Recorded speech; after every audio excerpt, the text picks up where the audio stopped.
જય ગૌ માતા, જય ગોપાલ। આજે તારીખ 21/7/2024 ને રવિવારની વહેલી સવારે ગૌ સેવક હતા પારુલ ગૌ સેવક વિદ્યાદર્શના ગૌ સેવકો, કર્તવ્ય ગૌ સેવક વિદ્યાદર્શના ગૌ સેવકો, ભગીરથ ધૂન મંડળ ગૌ સેવક આજે 11,000 રોટલી ભગીરથ ધૂન મંડળ તરફથી ગૌ માતાને ગુરુ પૂર્ણિમા નિમિત્તે અર્પણ કરવામાં આવે છે અને બે ગાડી ઘાસ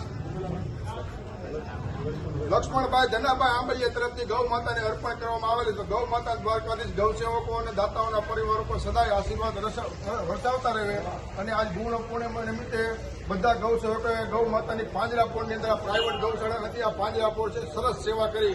તો આવો મિત્રો ગૌ સેવામાં જોડાઓ। બોલો કૃષ્ણ પ્રિયા ગૌ।